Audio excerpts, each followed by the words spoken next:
자, 이제 오늘의 마지막 키워드까지 넘어가도록 하겠습니다. 마지막까지 집중해 주시면 고맙겠습니다. 어떤 키워드를 할까요? 우리 교수님께서 한번. 저한테 또 주세요 기회를. 네. 설명을 너무 잘해 주셔서 잠깐 남은 거 기회를 이제 하나밖에 드리겠습니다. 없잖아요. 근데 어떤 게 있을까요? 뿌리가 남은 것 같은데요. 뿌리. 네. 뿌리가 진짜 의미가 있습니다. 사실 뿌리는 저는 딱 뿌리 했을 때 이거는 어떤 시작이라고 생각해요. 그래서 그런 이야기를 좀 해보는 게 어떨까 싶습니다. 그러니까 광복군 같은 경우는 우리가 이제 독립이 되고 광복이 된 다음에 여전히 중국에 있었어요. 그러면서 새로운 대한민국, 우리 한국에 세워질 새로운 대한민국은 광복군이 들어가서 군대가 돼야겠다라는 생각을 했던 거예요. 그러면서 일본군이 이제 막 항복할 거 아니에요? 그러면 일본군 속에 여러 이제 조선인들이 있습니다. 그래서 그런 조선인들을 광복군에 편입시키려고 했던 거예요. 그러면 20만까지도 만들 수가 있거든요, 군대를. 다만 그거는 중국의 제재가 또 있었고요. 또 이제 한반도 38선 밑에 들어왔던 미 군정이 또 반대를 했습니다. 왜 반대했을까요? 아무래도 그렇게 들어오면은 본인들의 어떤 그런 입지가 좁아질 수도 있고 아하. 본인들의 뜻대로 이걸 컨트롤 못하니까 할 수 없는 부분들이 있는 거죠. 하하 나쁜 사람들이구나. 뭐 그러면 안 되니까 아무튼 뭐 그렇습니다. 결국 이런 또 역사적인 또 상황 때문에 시대적인 상황 때문에 왜냐하면 냉전이 또 시작되고 있는 상황이잖아요. 이제 이런 상황 속에서 결국 광복군은 단체 집단으로 들어간 게 아니라 그러니까 광복군의 자격으로서 한꺼번에 들어온 게 아니라 개인 자격으로 귀국을 하게 되면서 1940년부터 시작된 광복군의 활동이 6년의 활동을 그 마무리를 하게 되는 겁니다. 그럼에도 불구하고 제가 하고 싶은 이야기는 뭐냐면 국군이 광복군을 이어받았다는 거예요. 어제 시초로 받은 거네요. 네, 아, 맞습니다. 너무 왜냐하면 다행이다. 일단 국군의 수뇌부가 광복군 출신으로 구성이 됐습니다. 그러니까 우리나라 정부 역시도 광복군의 그 정신을 이어받으려고 엄청난 노력을 했던 겁니다. 네, 그 미군정 시기에 이제 경비대 같은 그러니까 국군의 창설 준비 과정에 있어서도 광복군의 조직과 제도가 반영이 되었고요. 또한 국군의 창설 과정에서도 광복군의 독립투쟁을 우리가 계승한다라는 그 인식과 의식이 확실하게 있었습니다. 그래서 초대 국방부 장관이 이범석입니다. 광복군 총참모장이잖아요. 그 다음에 국방부 차관으로는 최용덕이 또 임명됐습니다. 이분도 광복군 출신이거든요. 네, 그리고 이후에 이제 보면은 광복군 출신들은 다 장교로 들어와서 우리 국군의 활약을 하게 되는데 육군사관학교 교장만 놓고 보더라도 4대 그리고 6대에서 9대까지 다 광복군 출신들입니다. 뭐 송호성, 뭐 최덕신, 김홍일, 이준식, 안충생 뭐 이런 분들이 다 광복군이었던 거죠. 그러니까 나름 국군도 국군의 정통성이 광복군에 있고 그리고 우리는 광복군의 후예다라는 어떤 그런 긍지를 심어주려는 의도가 있었던 겁니다.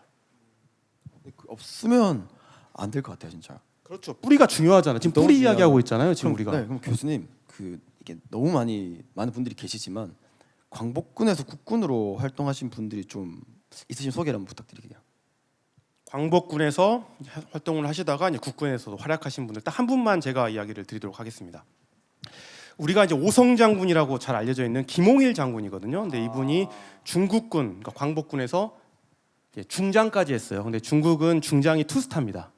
그리고 한국군에 와서 3스타 중장까지 하셨던 인물이에요. 그래서 그 별을 합치다 보니까 5스타가 된 거죠. 근데 이분에 대한 이야기를 좀 드리고 싶은 게 이분이 이제 광복이 돼서 들어와서 이제 한국군에 딱 들어왔는데 그때 이제 어떤 일이 생겼냐면 북한의 남침으로 6.25 전쟁이 발발을 했고 우리가 3일 만에 수도 서울을 뺏겼고요. 지금 이제 나라가 망할 수 있는 위기에 빠져 있었습니다.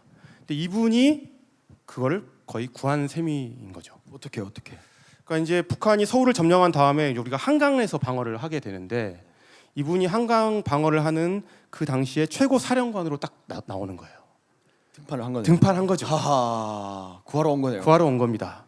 근데 패잔병들을 이끌고 이제 싸우는 거거든요. 패잔병들을 이끌고. 네, 근데 여기서 무려 거의 일주일간을 막아내요 북한군을.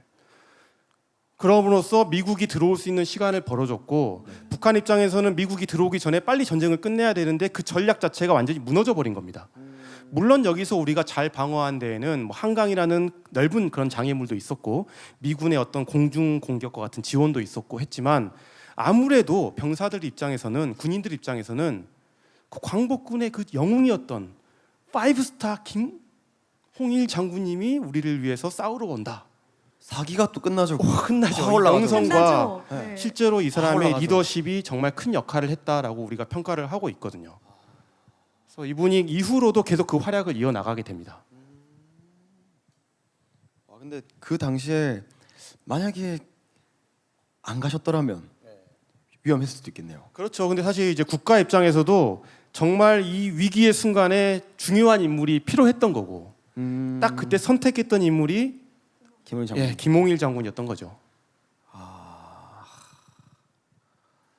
네, 사실 이분 말고도 한 분 한 분 소개를 드릴 분이 참 많으실 것 같아요. 근데 저희가 기록에 안 남아 계신 분들도 계시고. 뭐 또- 소개하려면 한도 끝도 없는데 이제 네, 곧뭐 저희가 끝날 시간이라고 관계상 하네요. 네. 그래도 여러분께서 긴 시간인데도 마지막까지 집중을 해주고 계세요. 진짜 감사합니다. 눈빛이 초롱초롱한 게 이곳에서 고스란히 느껴지는 것 같습니다. 네. 맞아요.